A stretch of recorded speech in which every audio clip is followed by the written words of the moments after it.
अगर आप अभी भी अपने पापा को समझाते हैं कि पापा फोन पर किसी को ओटीपी मत बताइएगा, तो आज की खबर सुनकर आपको भी लग सकता है कि साइबर ठग अब सिलेबस के बाहर का सवाल पूछने लगे हैं, क्योंकि इस बार ना ओटीपी मांगा गया, ना कोई लिंक भेजा गया, ना केवाईसी अपडेट कराई गई, फिर भी करोड़ों रुपए निकल गए।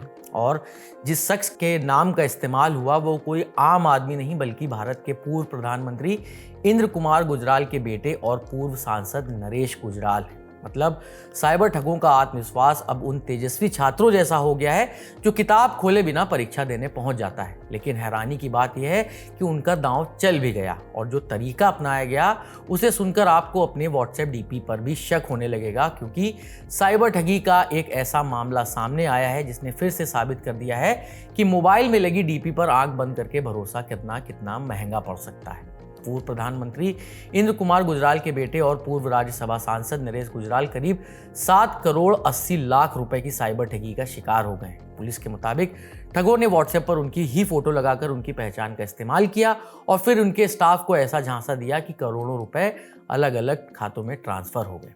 इंडियन एक्सप्रेस के मुताबिक साइबर ठगों ने नरेश गुजराल की फोटो लगाकर एक फर्जी व्हाट्सएप अकाउंट बनाया। इसके बाद उनकी कंपनी के फाइनेंस विभाग से जुड़े कर्मचारियों को मैसेज भेजे गए और इसमें कहा गया कि वो एक जरूरी मीटिंग में है, इसलिए कॉल नहीं उठा पाएंगे। फिर कर्मचारियों को कुछ खातों में तत्काल आरटीजीएस ट्रांसफर्स करने के निर्देश दिए गए। आरटीजीएस एक इलेक्ट्रॉनिक फंड ट्रांसफर सिस्टम है जिसका इस्तेमाल बड़ी रकम को ट्रांसफर करने के लिए किया जाता है। खैर, कर्मचारियों को लगा कि भैया आदेश सीधे मालिक की तरफ से आया है, इसलिए पैसे ट्रांसफर कर दिए गए।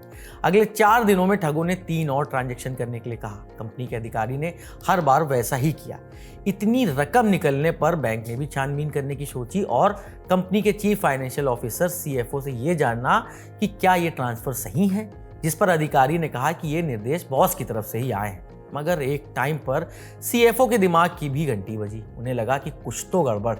अधिकारी ने पूर्व सांसद की बेटी दीक्षा से संपर्क किया और उन्हें ट्रांसफर की जानकारी दी। दीक्षा को जब पता चला कि उनके पिता को अचानक इतने पैसे की जरूरत पड़ गई है, तो उन्होंने उनसे ट्रांजैक्शन के बारे में पूछा। नरेश गुजराल ने उन्हें बताया कि उन्होंने कभी उस अधिकारी से संपर्क नहीं किया और ना ही ये पैसे ट्रांसफर करने के लिए कहा था। यानी जब तक शक हुआ तब तक लगभग 7 करोड़ 80 लाख रुपए अलग अलग खातों में पहुंच चुके थे। 16 जून को इस मामले में एफआईआर दर्ज कराई गई। शिकायत मिलने के बाद दिल्ली पुलिस की साइबर टीम और स्पेशल सेल जांच में जुट गई। राहत की बात यह रही कि पुलिस ने तुरंत कार्रवाई करते हुए करीब 4 करोड़ 20 लाख रुपए पर रोक लगवा दी। यानी ठगी गई रकम का एक बड़ा हिस्सा फिलहाल सुरक्षित कर लिया गया। हालांकि बाकी रकम की ट्रेल खंगाली जा रही है और आरोपियों की तलाश हो रही है। यहाँ एक बात और गौर करने वाली है कि साइबर ठगों का कॉन्फिडेंस इतना बढ़ चुका है कि अब वो सोचते होंगे कि आम आदमी तो वॉर में पे, चलो आज किसी वीआईपी पर हाथ साफ करते हैं। देखिए ना, नरेश गुजराल ने चार्टर्ड अकाउंटेंट की ट्रेनिंग ली है। वो टेक्सटाइल और कपड़ों के मैन्युफैक्चरिंग के कारोबार से जुड़े हैं। राज्यसभा सांसद रह चुके हैं, शिरोमणि अकाली दल के वरिष्ठ नेता हैं और उनके पिता प्रधानमंत्री रहे हैं।